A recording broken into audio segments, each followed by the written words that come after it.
नमस्कार मित्रों, पुनीत एस्ट्रोलॉजी हिंदी के हिरण्यहस्त चैनल पे आपका स्वागत है।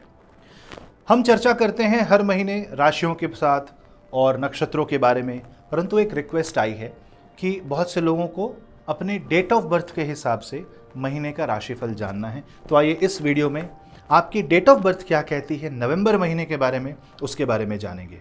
अगर आपका जन्म 1, 2 से लेकर 30 तारीख के बीच में कभी भी हुआ है तो आप इस वीडियो को देख सकते हैं, और साथ ही साथ आप इस चैनल को सब्सक्राइब करें, वीडियो को लाइक करें, वीडियो को शेयर अवश्य करें, और इस तरह के और बड़े वीडियोस मैं लाता रहूँगा।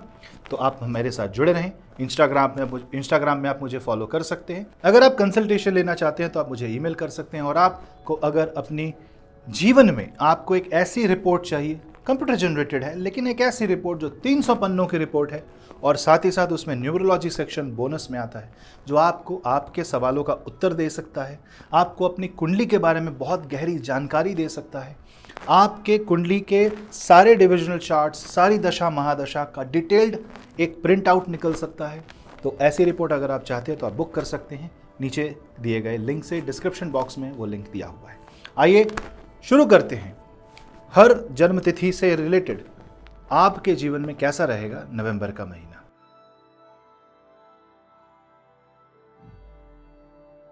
सूर्य प्रधान लोगों के लिए, नंबर 1 वाले लोगों के लिए यहाँ पे एक चैलेंज का समय है। नवंबर का महीना सूर्य के नीचस्थ और उसके वृश्चिक राशि में जाने का समय है, यानी यहाँ पे कुछ बातें सीक्रेसी वाली भी हैं। तो आप अपने मन की बातों को दूसरों के साथ शेयर करने से पहले 100 बार सोच ले, कोई धोखा दे सकता है। साथ ही साथ आप अपने पिता के साथ संबंध सुधारें, अथॉरिटीज़ के साथ, और जो लोग पावर में हैं उनके साथ स्ट्रगल बढ़ सकता है, तो संभल करके चलें। साथ ही साथ यहाँ पे आपके अपने कॉन्फिडेंस में थोड़ी गिरावट आ सकती है, तो उसके लिए अपने आप से बातें करें, अपने कॉन्फिडेंस को आगे बढ़ाने के लिए प्रोत्साहन दें, सेल्फ आप अपने आप को मोटिवेट करें। साथ ही साथ यहाँ पे आदित्य हृदय स्तोत्र का जाप, सूर्य गायत्री मंत्र का जाप अति लाभकारी रहेगा।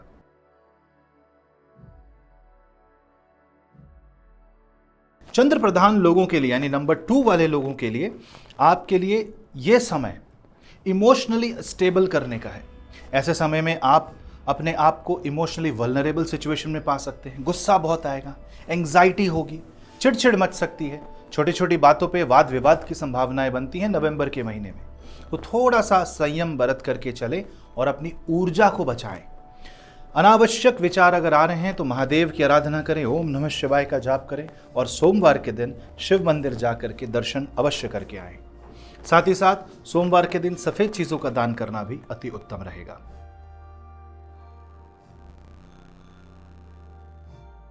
मंगल प्रधान व्यक्ति, यानी जिनकी कुंडली में 9 नंबर बहुत ज्यादा प्रभावी है, तो उनके लिए यह समय थोड़ी लैक ऑफ एनर्जी का है। आपको परेशानी तो नहीं होगी, लेकिन काफी ज्यादा एक कह सकते हैं कि एक रिलैक्स समय फील होगा। आपको अचानक से लगेगा कि वेकेशन का समय आ गया है, थोड़ी छुट्टी ले लेते हैं, थोड़ा विश्राम कर लेते हैं। उसमें कोई त्रुटि नहीं है, कोई गलत चीज़ नहीं है, लेकिन यहाँ पे आपको ये देखना है कि आप अपनी रिस्पॉन्सिबिलिटी को सही तरीके से निभाएं। हाँ, अग्रेसिव बिहेवियर, बहुत ज़्यादा बढ़ चढ़ के आगे भागना, अग्रेशन में, रेस में, कंपटीशन में जीतने की लगातार अगर आप प्रयास कर रहे हैं तो गलत कर रहे हैं। थोड़ा सा बैलेंस बना करके चले, क्योंकि जो व्यक्ति के कुंडली में, जिन व्यक्तियों के डेट ऑफ बर्थ में नंबर 9 डोमिनेट करता है, वहाँ मंगल बढ़ चढ़ करके बोलते हैं, और ऐसे केस में अग्रेशन कई बार फेल हो सकता है। याद रखें, मंगल इस वक्त नीचस्थ हैं। आपके लिए हनुमान चालीसा का पाठ करना बहुत उत्तम रहेगा।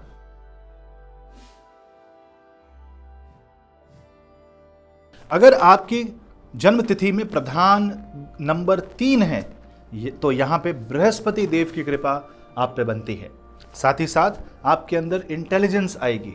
नवंबर के महीने में ज्ञान को प्राप्त करने की क्षमता बढ़ेगी। यहाँ पे आप थोड़ा फाइनेंशियली सोचेंगे। आपके मन में एक ऐसा विचार आएगा कि किसी तरीके से आपके जीवन में जो फाइनेंशियल कंडीशन है वो सुधर जाए। याद रखें, बृहस्पति वक्री हैं वृषभ राशि में, तो अवश्य ही यहाँ पे कुछ फ्यूचर एक्सपेंसेस को लेकर के चिंताएं बढ़ सकती हैं, और यहाँ पे आप अपने एक्सपेंसेस को या फाइनेंशियल जो आपने प्लानिंग की है उसको वापस से रिविजिट करने के योग बनते हैं। कोई भी बड़ा डिसीजन हो, घर खरीदना हो, गाड़ी खरीदनी हो, एक बार वापस से विचार विमर्श कर लें, एक बार चीज़ों को वापस रिकंसिडर अवश्य करें।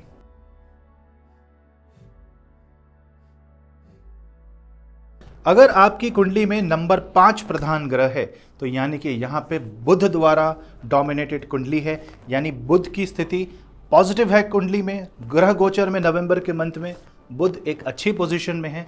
बस यहाँ पे ये ध्यान रखना है कि बुध जब गंडांत के पास जा रहे हैं नवंबर एंड में और वापस आ रहे हैं तो आपसे गलतियां हो सकती है। कम्युनिकेशन का ध्यान रखें। अगर आप वाणिज्य के क्षेत्र में, बिजनेस के क्षेत्र में हैं तो लिक्विडिटी क्रंच हो सकता है, ओवर एक्सपेंस हो सकता है, ओवर एस्टिमेशन हो सकता है। प्रैक्टिकली चलेंगे, धीरे धीरे एक एक स्टेप लेके आगे बढ़ेंगे तो आपके लिए बहुत अच्छा रहेगा। और नई भाषा सीखें और गलत शब्दों का प्रयोग बिल्कुल ना करें। अनुचित शब्दों का प्रयोग भारी पड़ सकता है नवंबर के महीने में।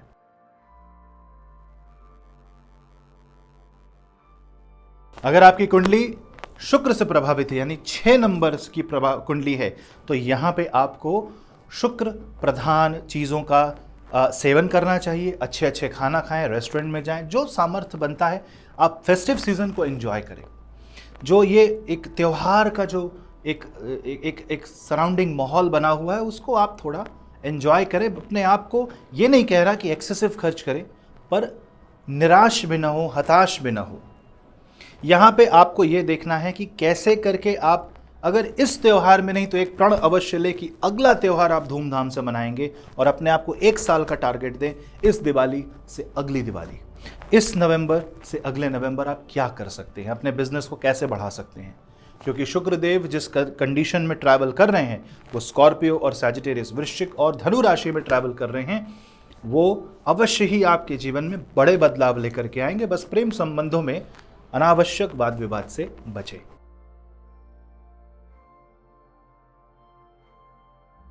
अगर आपकी कुंडली में 8 नंबर प्रधान है, यानी शनि देव से प्रधान कुंडली है, तो शनि देव का जो पहिया है वो धीरे धीरे वक्र गति से शतभिषा नक्षत्र में घूम रहा है। नवंबर का महीना वो महीना है जब आपको धैर्य के साथ काम लेना है, अपनी हेल्थ पे ध्यान देना है, अपने mental health, physical health, financial health की तरफ ध्यान देना है और यहाँ पे slow and steady wins the race वाला फॉर्मूला अपनाना है। साथ ही साथ आप शनि पे मंगल की दृष्टि पाएंगे, यानी कहीं ना कहीं बंधन को तोड़ने का मन करेगा, कहीं ना कहीं रेबेलियस एटीट्यूड आएगा, कहीं ना कहीं बंधे हुए पैरों से भागने का मन करेगा। ऐसी गलतियां ना करें। जो भी कार्य करें उसका कॉन्सिक्वेंस देख करके कार्य करें, वरना यहाँ पे गलतियां होंगी, कर्म होगा और फिर कर्म फल भुगतना पड़ेगा। ऐसे में शनि देव की आराधना करना, शनि मंत्रों का जाप करना, शनिवार को शनि मंदिर के सामने नतमस्तक होकर के शनिदेव को प्रणाम करना एक बहुत अच्छा उपाय है। साथ ही साथ नए वाहन, नए जो आप ज़मीन है, नए बिल्डिंग, मकान, दुकान, इसमें आप थोड़ा सोच समझ के इन्वेस्ट करेंगे तो अच्छा रहेगा।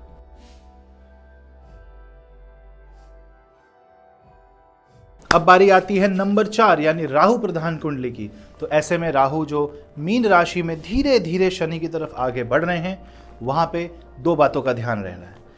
पहला कि ये राहु आपके मंगल को प्रोत्साहित करेंगे, तो आप टेक्नोलॉजी के क्षेत्र में आगे बढ़ सकते हैं। डिजिटल स्पेस में आप नवंबर के महीने में देखेंगे आपको तरक्की मिलेगी, परंतु किसी भी वाद विवाद के बीच में मध्यस्थता ना करने जाएं, परंतु वहाँ पे आपको नुकसान उठाना पड़ सकता है। फाइनेंशियल फ्रॉड से बचें और किसी भी चीज़ को खरीदने से पहले, उसे क्रय करने से पहले वहाँ पे 2 बातों का ध्यान रखें। पहली, इसकी आवश्यकता क्या है, और दूसरी, ये कितने लंबे समय तक आप इसका यूज़ कर सकते हैं, वरना इस उपयोग अनुपयोग की कश्मकश में आप फंस के रह जाएंगे और मन बहुत करेगा, क्योंकि राहु एक्साइटमेंट बढ़ाते हैं, परंतु कहीं ऐसा ना हो कि गलत कार्य में, गलत चीज़ के प्रति आपका मन नवंबर के महीने में चला जाए और गलत कार्य करेंगे तो गलत परिणाम भी मिलेंगे। इसका ध्यान रखें। यहाँ पे ओम राम राहवे नमः का मंत्र का जाप करें।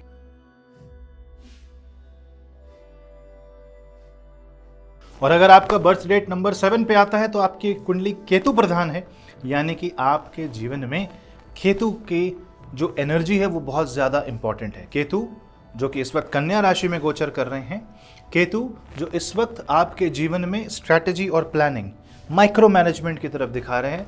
नवंबर के महीने में वो केतु आपको यही बात का बात को इंडिकेट करते हैं कि आपको माइक्रो मैनेज करना चाहिए।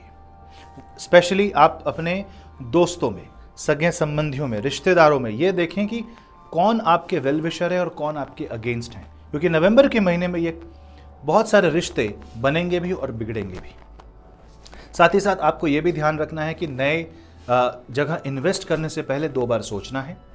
और जॉब चेंज के योग बनेंगे, करियर चेंज के योग बनते हैं। बहुत से लोगों के जीवन में माइंड में एक उतार चढ़ाव आएगा। पता है क्यों? क्योंकि मंगल नीचस्थ हैं 11th फ्रॉम केतु, और मंगल की दृष्टि कुंडली में पड़ रही है तुला राशि पे, जो केतु से द्वितीय भाव की राशि है। तो यहाँ पे अवश्य ही मन में ये आएगा कि कुछ चीज़ों को छोड़ देते हैं, कुछ चीज़ों से क्विट कर जाते हैं। पर किसी भी चीज़ को त्यागने, क्विट करने से पहले ये देख लें कि वो त्यागने योग्य चीज़ है या बस मन में डर आ रहा है या मन हट गया है इसलिए आप त्याग रहे हैं। कर्तव्य विमूढ़ होकर जीवन नहीं व्यतीत कर पाएंगे अगर केतु की राशि है तो यहाँ पे केतु को समझना बहुत ज़रूरी है। ओम केम केतवे नमः का जाप करें, भगवान गणपति की आराधना करें।